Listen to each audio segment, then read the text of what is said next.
Recording by Philip Griffiths. Anna Karenina by Leo Tolstoy. Translated by Constance Garnett. Book 3, Chapter 14. As he neared Petersburg, Alexey Alexandrovitch not only adhered entirely to his decision, but was even composing in his head the letter he would write to his wife. Going into the porter's room, Alexey Alexandrovitch glanced at the letters and papers brought from his office and directed that they should be brought to him in his study. "The horses can be taken out, and I will see no one," he said in answer to the porter, with a certain pleasure indicative of his agreeable frame of mind, emphasizing the words "see no one." In his study Alexey Alexandrovitch walked up and down twice and stopped at an immense writing table, on which 6 candles had already been lighted by the valet who had preceded him. He cracked his knuckles and sat down, sorting out his writing appurtenances. Putting his elbows on the table, he bent his head on one side, thought a minute, and began to write without pausing for a second. He wrote without using any form of address to her, and wrote in French, making use of the plural vous, which has not the same note of coldness as the corresponding Russian form. "At our last conversation I notified you of my intention to communicate to you my decision in regard to the subject of that conversation. Having carefully considered everything, I am writing now with the object of fulfilling that promise. My decision is as follows. Whatever your conduct may have been, I do not consider myself justified in breaking the ties in which we are bound by a higher power. The family cannot be broken up by a whim, a caprice, or even by the sin of one of the partners in the marriage, and our life must go on as it has done in the past. This is essential for me, for you, and for our son. I am fully persuaded that you have repented and do repent of what has called forth the present letter, and that you will cooperate with me in eradicating the cause of our estrangement and forgetting the past. In the contrary event, you can conjecture what awaits you and your son. All this I hope to discuss more in detail in a personal interview. As the season is drawing to a close, I would beg you to return to Petersburg as quickly as possible, not later than Tuesday. All necessary preparations shall be made for your arrival here. I beg you to note that I attach particular significance to compliance with this request. A. Karenin. P.S. I enclose the money which may be needed for your expenses." He read the letter through and felt pleased with it, and especially that he had remembered to enclose money. There was not a harsh word, not a reproach in it, nor was there undue indulgence. Most of all, it was a golden bridge for return. Folding the letter and smoothing it with a massive ivory knife, and putting it in an envelope with the money, he rang the bell with the gratification it always afforded him to use the well-arranged appointments of his writing-table. "Give this to the courier, to be delivered to Anna Arkadyevna tomorrow at the summer villa," he said, getting up. "Certainly, your Excellency. Tea to be served in the study?" Alexey Alexandrovitch ordered tea to be brought to the study, and played with the massive paper knife. He moved to his easy-chair, near which there had been placed ready for him a lamp and the French work on Egyptian hieroglyphics that he had begun. Over the easy-chair there hung in a gold frame an oval portrait of Anna, a fine painting by a celebrated artist. Alexey Alexandrovitch glanced at it. The unfathomable eyes gazed ironically and insolently at him. Insufferably insolent and challenging was the effect in Alexey Alexandrovitch's eyes of the black lace about the head, admirably touched in by the painter, the black hair, and handsome white hand with one finger lifted, covered with rings. After looking at the portrait for a minute, Alexey Alexandrovitch shuddered so that his lips quivered, and he uttered the sound "brrr" and turned away. He made haste to sit down in his easy-chair and opened the book. He tried to read, but he could not revive the very vivid interest he had felt before in Egyptian hieroglyphics. He looked at the book and thought of something else. He thought not of his wife, but of a complication that had arisen in his official life, which at the time constituted the chief interest of it. He felt that he had penetrated more deeply than ever before into this intricate affair, and that he had originated a leading idea, he could say it without self-flattery, calculated to clear up the whole business, to strengthen him in his official career, to discomfit his enemies, and thereby to be of the greatest benefit to the government. Directly the servant had set the tea and left the room, Alexey Alexandrovitch got up and went to the writing-table.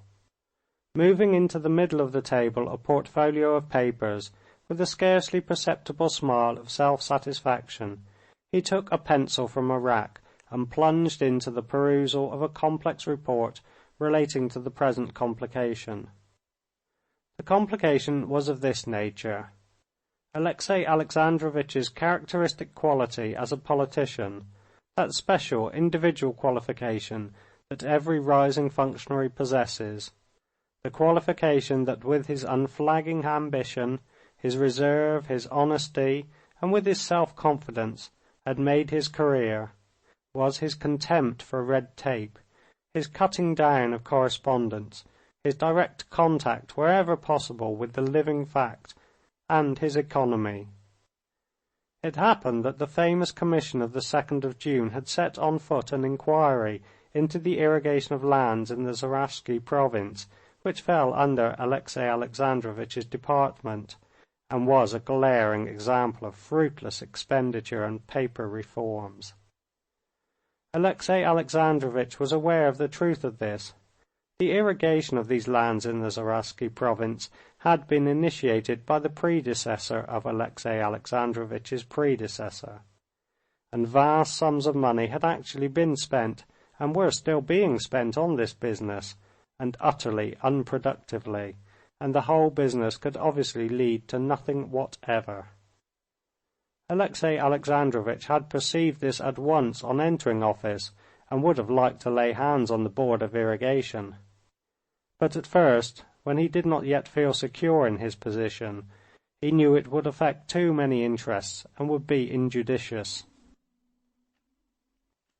Later on he had been engrossed in other questions, and had simply forgotten the Board of Irrigation.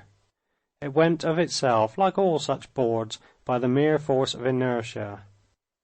Many people gained their livelihood by the Board of Irrigation, especially one highly conscientious and musical family. All the daughters played on stringed instruments, and Alexey Alexandrovitch knew the family, and had stood godfather to one of the elder daughters. The raising of this question by a hostile department was, in Alexey Alexandrovitch's opinion, a dishonorable proceeding, seeing that in every department there were things similar and worse which no one inquired into, for well-known reasons of official etiquette.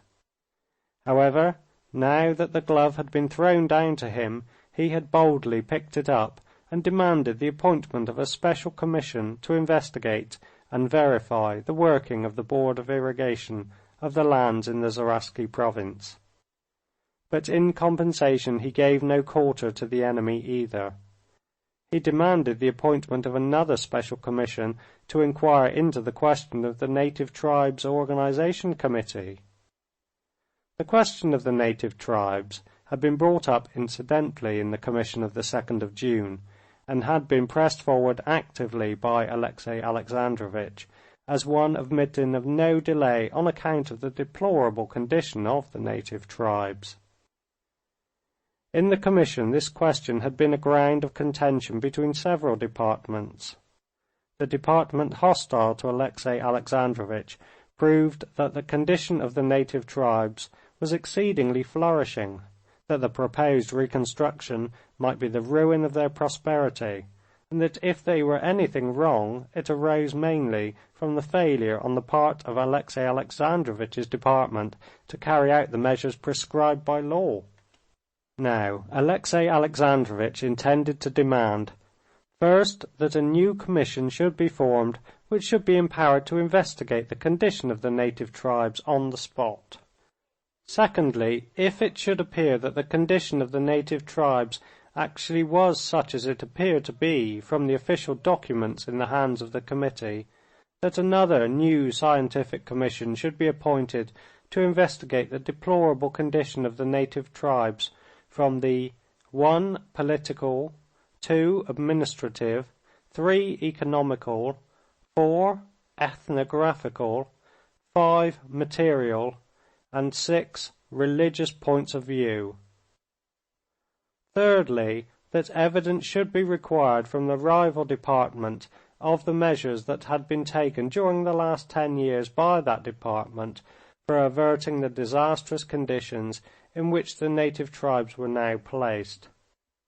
And fourthly and finally, that department explain why it had, as appeared from the evidence before the committee from numbers 17015 and 18038, from December 5th, 1863 and June 7th, 1864, acted in direct contravention of the intent of the Law T, Act 18, and the Note to Act 36. A flash of eagerness suffused the face of Alexey Alexandrovitch as he rapidly wrote out a synopsis of these ideas for his own benefit. Having filled a sheet of paper, he got up, rang, and sent a note to the chief secretary of his department to look up certain necessary facts for him. Getting up and walking about the room, he glanced again at the portrait, frowned, and smiled contemptuously. After reading a little more of the book on Egyptian hieroglyphics and renewing his interest in it, Alexey Alexandrovitch went to bed at 11 o'clock, and recollecting as he lay in bed the incident with his wife, he saw it now in by no means such a gloomy light. End of chapter 14.